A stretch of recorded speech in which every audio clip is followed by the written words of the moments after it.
ويخسيت حولين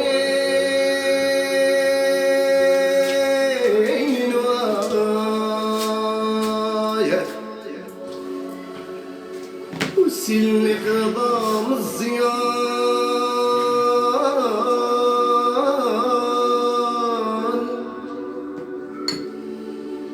وتفرخ ضيه الطلال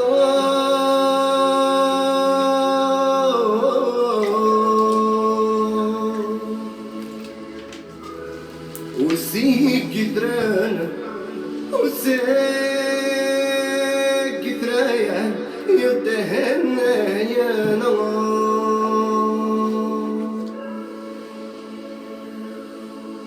ويا منانا منانا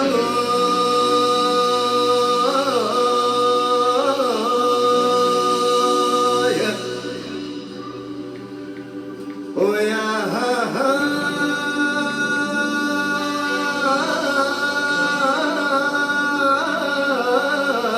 تفوت الناس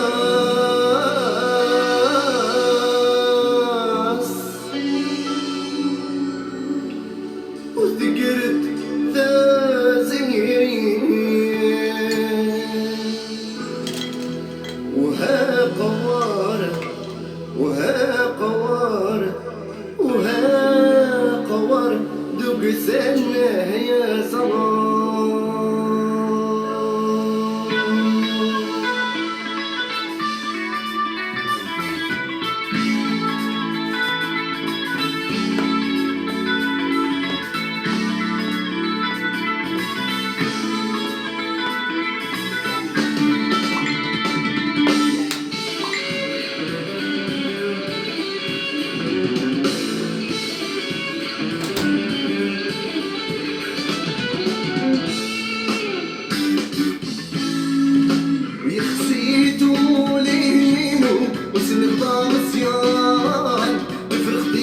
طيهين وغزيك درانا تهنان ويخسيتو ليمينو وسلطان زعان تفرخ فيه طيهين وغزيك درانا تهنان تات ديار جري تران تات طانوار كسنان تات ناقلي اسنان تات غلي خير الله قلان همنا ويا همنا همنا مين صوت هوار همنا ويا همنا مين سيد ورار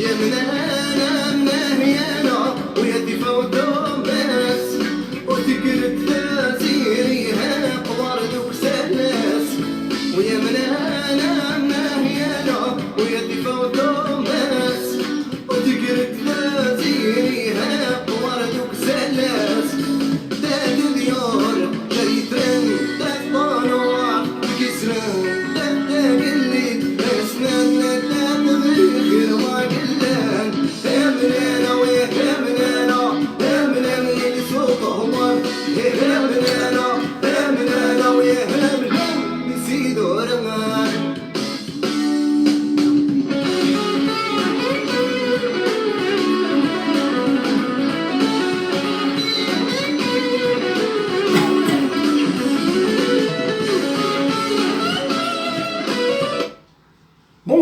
Bonjour à toutes et à tous.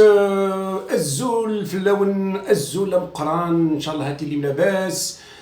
صباح الخير عليكم، صباح الورد، صباح العسل، صباح توحشتكم بزاف حبابي.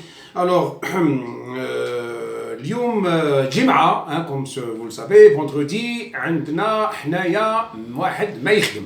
بار كونتر عند خوتنا التوانسه راهم يخدموا، المغاربه راهم يخدموا، العالم كامل 90% راهم يخدموا، الا حنايا وزوز دول بلا ما عرفوش. هو قال لك حنا نخالفوهم نخالفوهم الويكاند يونيفرسال ما عندناش.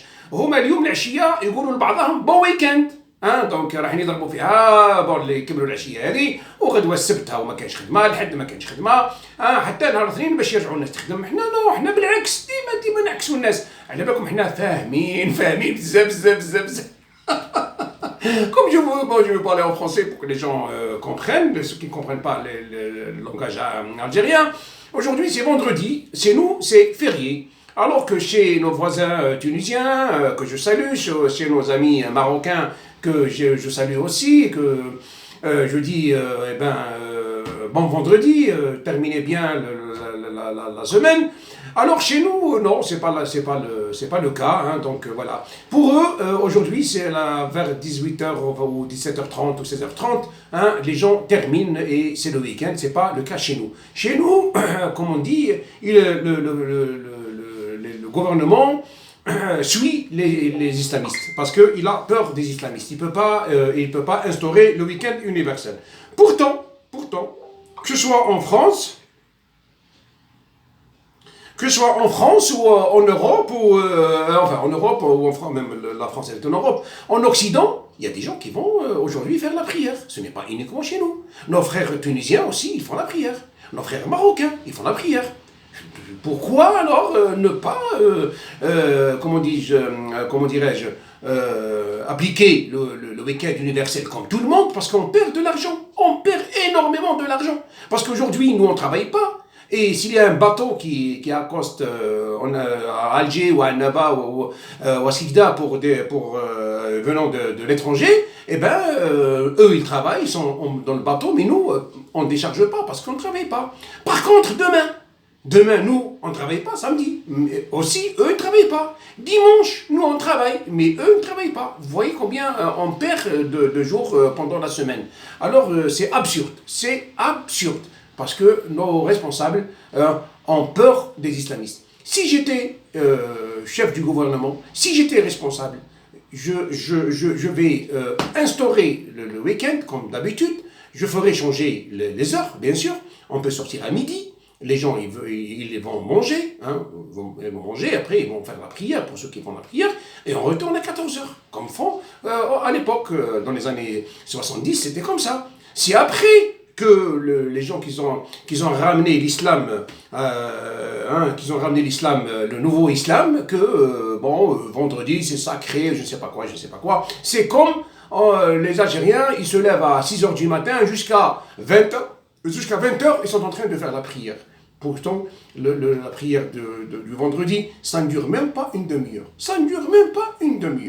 Voilà, comme vous le savez. Alors, je vais vous raconter quelque chose. Alors, un jour, vendredi, je suis sorti de chez moi. Alors, vraiment, c'était comme aujourd'hui, hein, le temps, vraiment, c'est un temps à ne pas mettre un chat dehors. Hein. Tout à l'heure, il y avait vraiment du vent, hein, maintenant c'est la pluie. Hein, depuis tout à l'heure, la pluie tombe à grosses gouttes. Hein, donc voilà. C'était comme aujourd'hui, je suis sorti, la ville était déserte, il n'y avait personne. Alors j'ai appelé mes amis, nous étions à 4, je les ai appelés, je dis bon écoutez, qu'est-ce qu'on va faire aujourd'hui, tout est fermé, tout ça. Alors je dis bon, je vais vous proposer quelque chose, ils me dit qu'est-ce qui se passe, bon on va partir, il y avait une autre ville à côté où ils vendent un peu de la viande de mouton à 26 km. Vraiment de la viande du mouton dans les restaurants, donc c'était vraiment extraordinaire. Je dis tiens, on va y aller manger aujourd'hui parce que c'est vendredi, on n'a rien à faire, allez, on va y aller là-bas. On a pris le véhicule comme moi. J'ai cru qu'en arrivant là-bas, je vais trouver les gens, les restaurants ils sont ouverts, mais j'ai oublié que ce soit chez nous ou ailleurs, tout est fermé. Alors quand on est arrivé, tout est fermé. Oh là là, mais on n'entend que dans la ville les mosquées qui diffusent le Coran. On dirait que je ne sais pas ce qui se passe dans cette ville. C'est comme chez nous, c'est comme dans notre ville. Alors bon, je dis, mais bon sang, pourquoi on a fait ça? Bon, on sait que voilà, c'est lors de la prière, c'était midi et demi, hein, donc les gens ils sont déjà, ils ont pris ils partent avant, hein, ils partent à 10h pour rester dans la mosquée, pour prendre les premières places et ainsi de suite. Alors, on a fermé le véhicule, bon, on a fait un tour dans la ville, mais il n'y a pas un chat qui rôde. Alors, à quelle heure se termine la prière? La prière se termine à 1h30, à 14h, il faudrait attendre jusqu'à 14h pour manger, nous on a faim. Allez, on était sur le trottoir et soudainement, il y a un de nos collègues qui me dit attendez, attendez.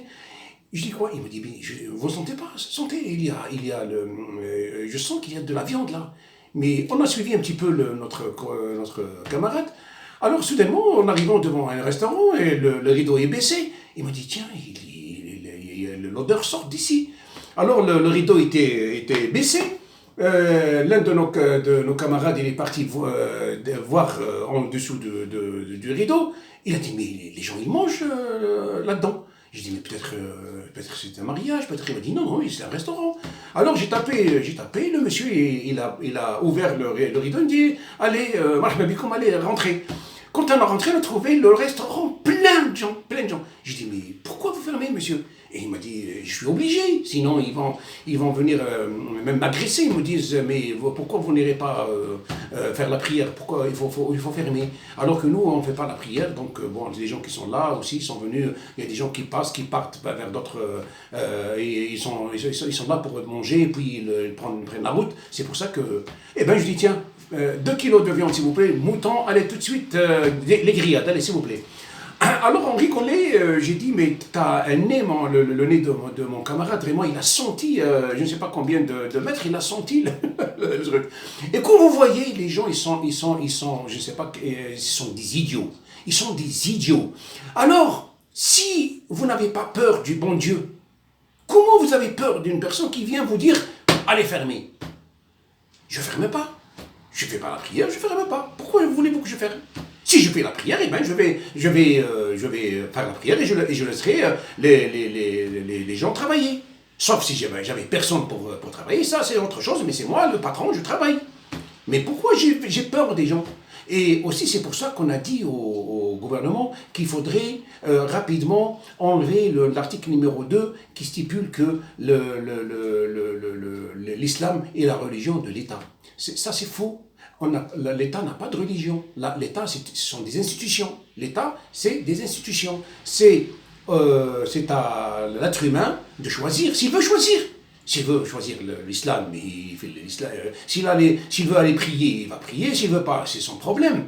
Alors, est-ce que l'État peut faire ça? Est-ce que l'État pourrait venir nous prendre, nous mettre les menottes et nous conduire vers la mosquée pour prier? Ils ne peuvent pas faire ça. Ils ne peuvent pas parce que donc celui qui veut prier, qu'il prie, celui qui ne veut pas, il ne prie pas. Voilà, celui qui veut embrasser l'islam, qu'il l'embrasse, celui qui veut être chrétien, qu'il soit chrétien. C'est pour ça qu'on a dit aux gens, s'il vous plaît, vous êtes en train de faire des choses vraiment, je ne comprends pas ce que vous faites, je ne comprends pas. Pour nos amis qui comprennent le langage algérien, je ne vais pas vous priver de cette histoire. حبيت كنت نحكي لهم وقلت لهم خطره نهار الجمعه كما اليوم كل يوم كاين الريح ودوك راهي النوت تصب يعني خيطين من السماء دونك ما نجموش نديروا قط البرا راه يشوف النوت تصب خيطين من السماء. الوغ قلت لهم نهار الجمعه خطره خرجت الصباح مع صحابي عيطت لصحابي قلت لهم روحوا اليوم الجمعه كلش مقفول وكذا كيفاش نديروا. كنت شويه منا قالوا لي والله ما لقينا ما نديروه الجمعه كلش مقفول حتى القهاوي اللي رحنا نتقهوى وقلنا يا جماعه سامحونا نغلطوا. خرجنا كنا في الطوموبيل قلت لهم يا جماعه شوفوا واش تفهموا لو كان نروحوا نتغداو في واحد البلاد بحدنا 26 كيلومتر راهم يديروا اللحم نتاع الخروف على الكيف. قالوا يلا الي هزينا الطوموبيل ومشينا. كي انا في بالي كي نوصلوا نلقاو لي ريستورون محلولين نروحوا نتغداو. وصلنا لقينا كلش مغلوق. كلش جلسنا نورمال كلش مغلوق كيما حنا عندنا حنا كلش مغلوق. نسيت خلاص قلت والله غير حسبت كي نوصل للبلاد هذه نلقاو كلش محلول والله كلش مغلوق. نسمعوا الا في لي بارلور كيف اسمه تاع الجمعه مدايرين القران ومدايرين الاخرين كاين اخرين مدايرين ديجا بدات الجمعه بعد. بون قداش الساعه 12 ونص اخرين نقعدوا منا لساعتين حتى باش يحلوا بعد كيتم باش يحلوا. مشينا بدينا نمشيو في البلاد هكذا ونشوفوا في كلشي مغلوق ما كاين والو حتى نتفل صاحبنا قلنا استنوا تشوفوا يعني نشم في ريحه الشوا.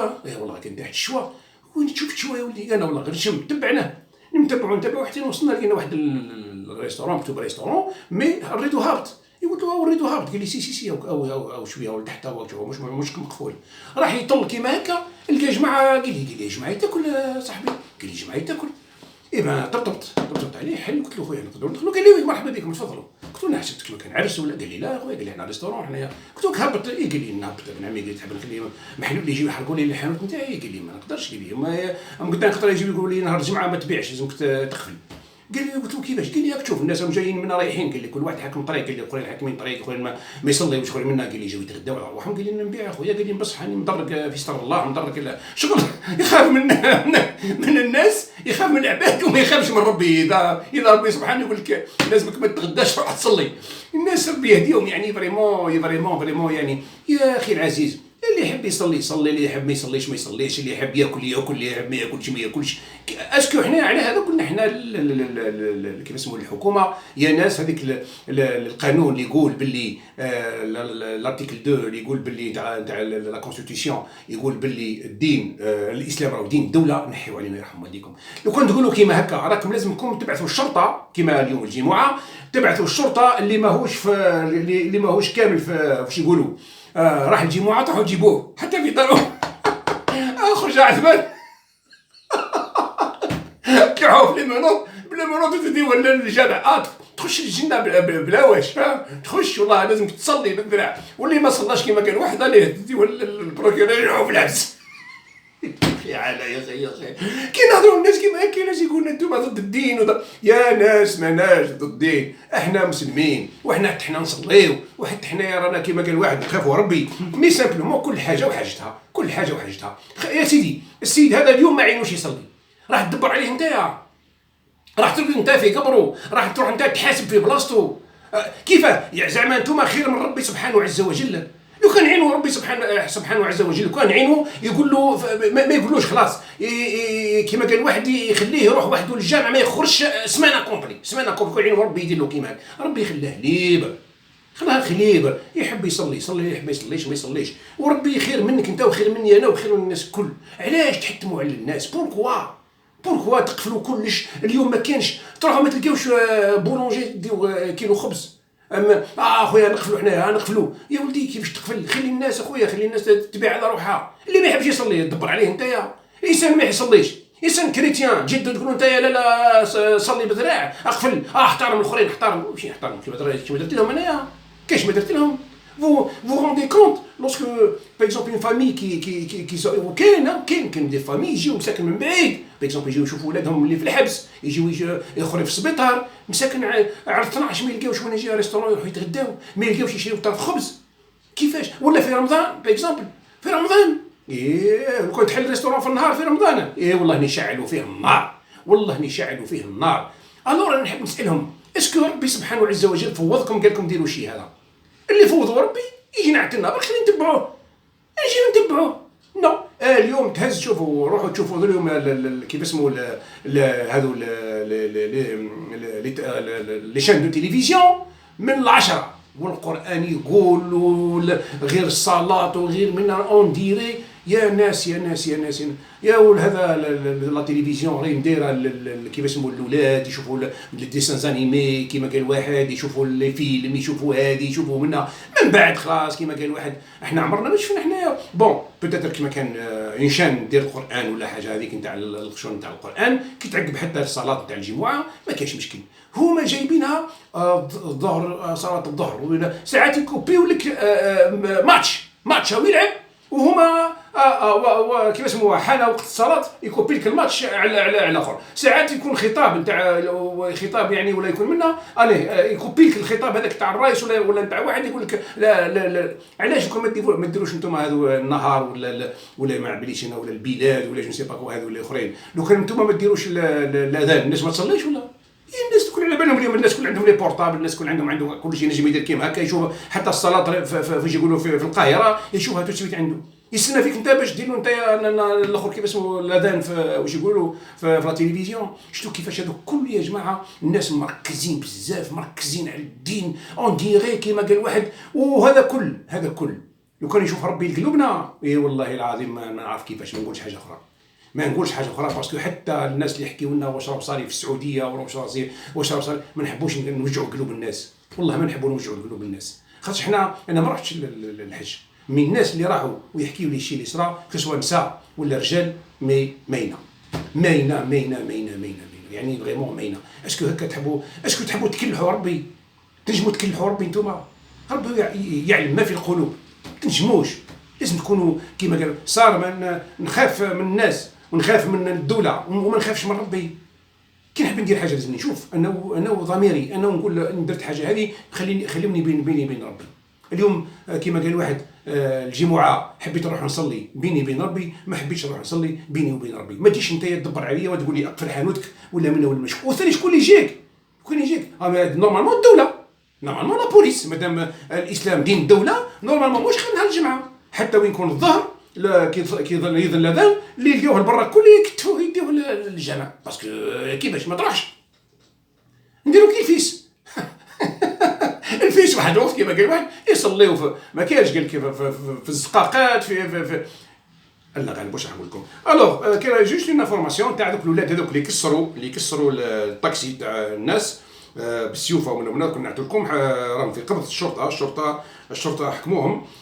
دوك نعطيهم لكم باش تشوفوهم. فوالا خاصنا تشوفوا. الي هوب لا فوالا الي qu'est-ce que vous attendez? Hop là, c'est bon. Allez, on va juste mettre le truc. Le son, c'est bon. Hop, voilà. تشاو على هذه القصة هذه هاي هنا.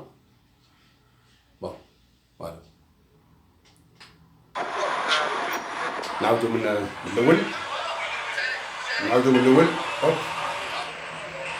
اسمحوا لي. فوالا. هذوك كانوا يكسروا في الطوموبيل راكم تشوفوا فيهم.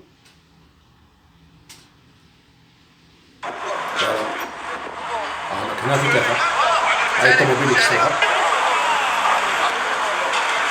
إطار تنفيذ قرارات القيادة العليا للبلاد لفرض قوة القانون لمحاربة كل أشكال الجريمة، خاصة المتعلقة بحرب العصابات باستعمال الأسلحة البيضاء المحظورة، وعلى إثر تداول مقطع فيديو عبر صفحات التواصل الاجتماعي فيسبوك يبين فيه مجموعة من المنحرفين يقومون بالتعدي وتحطيم ملك الغير وبالتنسيق مع مصالح الشرطة لأمن ولاية عين تموشنت من الإطاحة بشخصين المتورطين الذين تم تصويرهما بشريط الفيديو المتداول.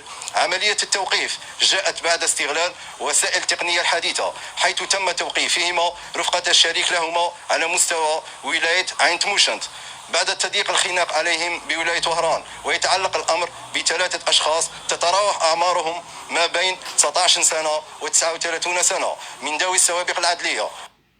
يعطيك الصحة حضرات، تبارك الله فيكم. انتم الشرطة والقوات الأمن اللي نحييهم تخدموا في خدمتكم في كل وقت، وبلاش انتم الجزائر راحت. وعلى هذاك كان الناس مغرضين اللي راهم يحبوا يسبوا في الجنرالات ويسبوا في منا ومنا، حابين يطيحوا كيف اسمه السيرفي سيكوريتي، باسكو على بالهم باللي هما العمود الفقري نتاع البلاد. هاد الاولاد هادو مساكن وهاد الناس هادو اللي كسروا ماهمش الاولين ولا الاخرين وراحين يحبسوا حتى اليوم، بالك يروحوا يدخلوهم للسجن رايحين يزيدوا اكثر فاكثر يتعلموا، يلقاو ناس منحرفين اكثر منهم هما وكي يخرجوا بوتيتر اليوم كسروا الطوموبيل الخطره جاي بوتيتر راح يقتلوا وروح. هاد الاولاد اللي تشوفوا فيهم اللي كانوا اليوم حكموهم الشرطه هادو اللي اشتراهم كما قال واحد المجرمين، باسكو راهو كسروا الطوموبيل تاع واحد ولا انت جو سي با نتاع من اللي كسروها. هاد الناس هادو اللي اشتراهم نقولوا عليهم راهم يعني دي بوندي، يعني كما قال واحد بصح راهم ضحايا. انا الناس هادو كون انا من لافوكا نتاعهم كي نروح قدام رئيس المحكمه نقول له سيدي الرئيس هذا الموكل تاعي هذا ضحيه، هذو الموكلين تاعي راهم ضحايا. كيقول لي كيفاش ضحايا؟ نقول له هذو راهم قراو في المدرسه الجزائريه، وفي المدرسه الجزائريه ما نعتولهمش وما قالوا لهمش باللي راك ما تنجمش تحطم ملك الغير، خاطرش لو كان تحطم ملك الغير راك تتعاقب، وراه واش اشترى لك واش اشترى لك وخلاوهم راحوا الاولاد هذو خرجوا من ليكول ويضربوا كما قال واحد ما كانوش في عقلهم سيسير، كانوا يكسروا هازين السيوفه ومنهم منا يكونوا ضاربين الكراكب ضاربين الحشيش ضاربين كما قال واحد ماهمش في غرضهم. اي سي نورمال كان قادر حتى يكون يجي باباه بعد يقتلوا. علاش؟ باسكو حنايا خليناهم بريميرمون يلا ديميسيون دي بارون هذه الاولى. الناس والله على بالها بولادها خرج روح جيب لنا سيدي كيما ناكل انت واش قاعد لهنايا ولا حتى ما يخدمش روح سيدي كيما تدبر على روحك. ما يقولوش انت خارج الصباح وراح تروح اليوم مش خدام ولا ما عندك خدمه ورايح تروح شوف راكش ما تبعثين دوموند ولا ما دير حاجه ولا ما دير منها ولا نو اخرج يا سيدي انت طالع حابط علينا ما طبخوز ما تجيبهولناش. هي الاخر يكره حياته مسكين ويهز كيما يسموا الفلوكه ويحب يترافيرسي يروح يتهنى من عمره، ولا يكره حتى باش يرجع للدار ما يرجعش للدار باسكو ما عندوش باش يجيب امه وباباه يقدروا يقابلوا فيه، ما عندك والو ما عندك والو. وليكول نتاعنا اللي ملي نثوروا وحنا غير التربيه الاسلاميه وكذا وقتلوا عقبه بن نافع وهذيك وهذيك وهذيك نعتلهم الا القتيله والذبيحه هنا، وما نعتلهمش التربيه المدنيه هي اللي تخرج الطفل نهار كي يطفل يدخل ليكول ويبداو يقريو فيه ملي كان صغير. ما عندكش حق كي تلقى حاجه تطيش هذه مش تاعك، تلقاها تطيش الزقاق لازم تديها للبلديه ولازم تديها للكوميساريه. كي تلقى واحد انسان راك راكب في بوس وتلقى عجوز ولا شايب مساكن واقفين، انت تنجم توقف تخلي البلاستيك للاخر، انت دير هيك باش الناس كي يطلعوا ديجا بهذيك لا مونتاليتي نتاعهم ما يقدروش يديروا هذا الشيء هذا، ما يقدروش يروحوا يكسروا، ما يقدروش يروحوا يضربوا. شوفوا برك حنايا عندنا الجزائريين عايشين في الخارج، روحوا تشوفوهم هما تجيو باكزومبل تلقاو الولاد يدوروا في الزقاقات الا ولاد العرب، الا ولاد العرب عمركم ما تلقاو كاوري طفل صغير يدور وحده في الزقاق، محال.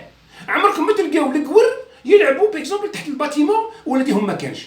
اذا تلقى الاولاد يلعبوا راهم معاهم لي بارون تاعهم، محال باش يخرجوا هكذاك. نتاعنا حنا قال لا يا سيدي خرج علينا سيدي، ايا خرج عليا خليني نشف يا سيدي، ايا خرجوا علينا روحوا ديروا من هنا. اي سي بور سا كو الاولاد يتعلموا ويروحوا يلقاو اخرين يلقاو واحد يتكيفوا كيما هو، ونهار يقولوا واحد شوف شم هذه يبدا يشم. الناس ولاو يشموا حتى الباتيكس مساكن كيما قال واحد تروح له ديريكت تضربوه للمخ نتاعو مسكين يولي ما على بالو بوالو. اي سي نورمال يروح يقتل، اي سي نورمال يروح يسرق، اي سي نورمال يروح يضرب. دونك ودوكا الحاله وصلت للدرجه وين كيما قلت لكم اختلفت صعيب الحال باش نعاودوا ونرجعوا ما عرف قداش. لازمنا دي دوطخ جينيراسيون باش كي نبداو لهم من تحت والواح. نهار كي تخش ليكول ماتيرنيل من تما وتبدا تجيب له بيان سور دي زونسينيون كاليفيي، ما تجيبهملوش اليوم كيما اليوم عندهم دي زونسينيون يضربوا بالبنيه مع الولاد. ان انسينيون بالبنيه هو التلميذ تاعو، دونك حتى هذا لونسينيون هذا ربي يهديه، الا غير حتى لونسينيون هذا مسكين حتى هو لازم له فورماسيون، لازم له ينعتلوا، لازم يقولوا يا ولدي انت ما عندكش حق تضرب الطفل. ميم شوفوا برك في كي يروحوا لي زوبيتو يجي واحد مسكين يشوفوا اطلع فوق الطابله اطلع عليه، ما يقولوا له لا عندك هذه لا نديروا لك هذه لا منا يبداو روحوا تشوفوا كي تحبوا تروحوا تشوفوا في الاوروب حتى كي يحب يدير لك البرا يقول لك اتونسيون جو في فو بيكي هاك بعد باش انت توجد روحك. ليه؟ والله ما على بالهم، والله لو كانوا يحبوا يدخلوك حتى البلوك يجزروك والله ما على بالك حتى واش صرا. دونك كاينه هذه كيما قال واحد ليديكاسيون سيفيك، اون مونك دو سيفيزم. دونك ما نطولش عليكم، نخليكم بور الناس اللي راح تروح تصلي نقول لهم ربي يقبل على كل حال. الناس اللي راهي تتغدى نقول لهم بصحتكم، صحه عليكم، صحه غداكم. بالك نرجعوا ان شاء الله نقول جو دي تو الموند بون ابيتي. الناس اللي درت شخشوخه بصحتكم بصحتكم شخشوخه كنت ساعات تخبوا فينا بصحتكم ما كاينش مشكل. الوغ واش راح نقولوا تو تالور اون ريفيان تو تالور ان شاء الله.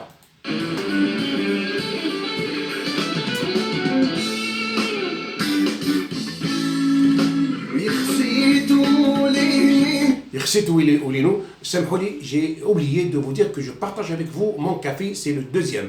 Le premier je l'ai bu à l'extérieur. مرحبا بكم، ديما راكو القهوه ديما واجده لكم.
الرجال